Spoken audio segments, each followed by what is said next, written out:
Hello there guys and welcome, it's Niran here and today, you guessed it, it is time for FIFA 14 Aston Villa career mode. This is episode 22, we're really motoring through the season. We're in March at the moment, we're just about to cross over into April and there should only be about 4 more episodes until the season is over, and then I will move on into Season 2 with Aston Villa. Of course, at the moment we're in the Champions League positions, we're in second in the league. Incredibly, I don't know how, we've had a really tough run of games and that does continue into this month and into this episode. Now just quickly before we get underway, just going to have a look at the player stats in the Premier League. As I started last episode, Christian Benteke obviously scoring the most with 15 there, Bakley and Bruma on 7, Van Ginkel and Nzogbia on 5, with Delph on 4, Agbonlahor 3, Weimann 2, and then Klein and Vlaar, both defenders there on 1. Now really, I would love to see a lot more players getting goals, especially some of the midfielders, and especially Weimann and Agbonlahor, but I suppose there's nothing you can really do. In terms of appearances, Nathaniel Klein going into this episode is the only player to have played every game this season. Then Lowton, Vlaar, Delph, Benteke, Van Ginkel, Akore and Nzogbia there, with Bruma and Bakley on 24 and 23 respectively. But as I said, as I hinted earlier, as I alluded to, even if you're going to get really fancy, is that the tough fixtures continue into this episode, and they do. The first of which is against Arsenal. It's in the FA Cup. It's the quarter-final of the FA Cup. We're doing really good in the... I'm obviously doing really well in the league, but we're doing great in the cup competitions as well. We find ourselves in the quarter-finals, going to put up a really, really strong team. Really only Ashley Westwood coming into the team who you wouldn't usually see in the starting 11. Bruma and Bakley, the two wingers, and Benteke up front, with the usual defence now, coming back with Klein on the left, Lowton on the right, and Akore and Vlaar in the centre. But obviously this is going to be a very difficult game against Arsenal, who are a very good team on FIFA. They like to pass it around a bit like Barcelona, as does Swansea. The first chance of the game, really a half chance there. Zila making the save from Mandzukic and his weak shot. But there, Zila just chucking it at Lowton, putting my defenders under pressure, but he does make up for it by saving the strike from Podolski with his feet. A really good save there from Ron Robert Zila after the original mistake, but Arsenal were bossing this. A nice neat 1-2 there involving Nacho Monreal, putting the ball in for Mandzukic, who's clearly signed from Bayern Munich. But again, Zila with the save, a really comfortable one this time, but right on the edge of half-time, having been dominated for 45 minutes, Lowton runs down the wing, cuts it back for Benteke, and he makes it 1-0 right on the edge of half-time for his 21st goal of the season. A bossly goal in the end, some good play from Lowton. Sort of a square. I think Wojciech Szczesny should have been doing a little bit better than that instead of flapping. But that was hugely against the run of play. Just moving on into the second half, just 5 minutes into the second half, we win a free kick after some good play from Van Ginkel and Bakley. Van Ginkel takes it and blasts it into the top left corner. Now that was so easy, it was incredible. No charges from Arsenal's wall. It was an odd goal because it just seemed so easy. He just nonchalantly took 2 steps into the box and just blasted it past Wojciech Szczesny after the little roll, I think, there from Fabian Delph. A great finish, though, from Van Ginkel for his 6th of the season, and he has been in great form recently. But just 2 minutes later, 2 or 3 minutes later, Ramsey set away down the left-hand side, puts the ball in for the dangerous Mandzukic, and he gets the header. Of course, he's a great aerial threat for Arsenal in the box, and it was always going to happen at some stage. I really didn't want to give away any corners or crosses, but unfortunately Mandzukic just shoving Vlaar aside and making it 2-1. And would you believe it, just 2 minutes after that, after Akore gives the ball to Delph, he just runs straight into Flamini. Some bad defending there from Klein there, just going in for a slide tackle, and Flamini makes it 2-2. And suddenly, we've gone from being 2-0 up in the 49th minute to it now being 2-2 in the 57th minute. 2 goals in 8 minutes for Arsenal. In fact, that makes it like 4 goals in 15 minutes in the entire match, if you're going to take that seriously. But nevertheless, 2-2 it was. 3 minutes later, Benteke sets away down the right-hand side, cuts it back for Bruma, and he side-foots it well wide. Wojciech Szczesny not being troubled by that one, but Bruma then 3 minutes later, this time with the volley, and again Szczesny, no sorry, not again, Szczesny this time making the save after a really poor time of it. And this was such an open game, because 3 minutes after that, Walcott set away and hits the post. I didn't think Zila would get there, but then another chance, this time for Wilshere, and he puts it wide after the nice bit of play from Lowton, just getting a touch of the ball with the slide tackle. And what an entertaining 20 minutes that was. At least 8 chances there for either team combined. But after Gardner's clearance and Benteke's cushion header, Bakley was set free, plays it in from the left-hand side, and Benteke makes it 3-2 in the 90th minute for his 22nd goal of the season yet again.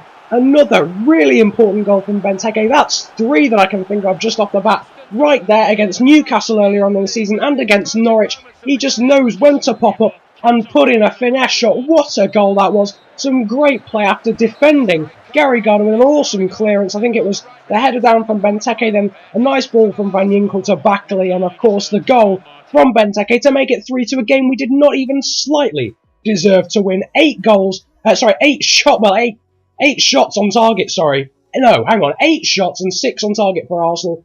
To our 5 shots, they had better possession as well, but we do win the game. Van Ginkel getting man of the match, great rating for Benteke, and Backley and Zila as well, who was absolutely on fire in that one, as well as Lowton getting a good rating. But just looking at some contracts now, after that game, I offered a few of the younger players some contracts. Jordan Graham, the young promising right midfielder, accepting that contract, but Benjamin Siegrist declining his because apparently he wants to know what role he'll have in the team. Unfortunately, there's not really a very professional role I can offer to Benjamin Siegrist. At the end of next season, of course, Jay Given will be retiring, so he will, along with Ron Robert Zila, be my only 2 goalkeepers. So I do probably want to keep him, but I can't offer him anything stupid. But now moving on into the second game, and fatigue was a bit of a problem. Baker was coming into the team, Vyman as well coming into the team, and Zogbia replacing Ashley Westwood as well. Not a huge problem, but if there had been another game half a week after this, it would have been a huge problem. Just 3 changes, of course, and Zogbia coming in, and Vyman and Baker.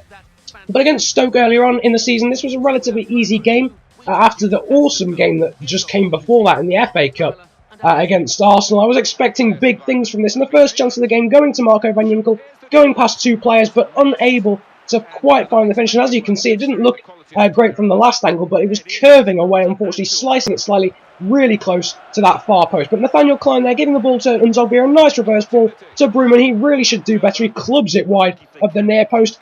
But just a few minutes later, we do make up for that, and Van Ginkel getting his 2nd goal of the episode, his 7th of all competitions, with Fabian Delph's over-the-top through ball and a nice finish on his left foot past Guillaume Ochoa in the Stoke goal.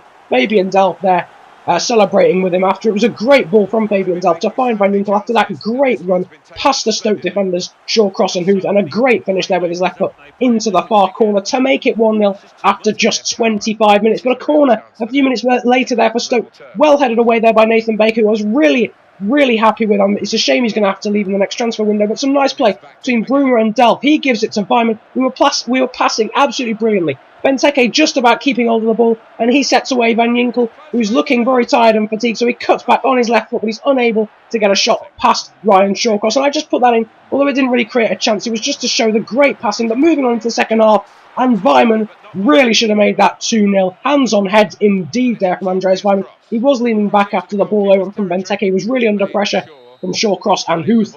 But that was it. It ended 1-0. It wasn't the greatest of games compared to the Arsenal game, which actually I think has taken up 3 minutes of time in this episode. But what a game in that game. Not a great one this time, but it is, of course, a win in the Barclays Premier League, and 3 points for us. Fabian Delph getting man of the match there with an 8.5 rating. Good ratings as well for Van Ginkel, Baker, Vla, and Zogbia, Clark. They've had the whole back 4 just played brilliantly, and Vyman doing well. And as did Meyer, actually getting a 6 rating. 6.3, above a 6 rating for the first time as being a substitute. His ratings are always very harsh, but this time, just after the game, just sending one of my GTN scouts out to Portugal. I cut that off rather abruptly, but yeah, I got a message back saying he found all he could in Norway, and I had to send him out to a different place.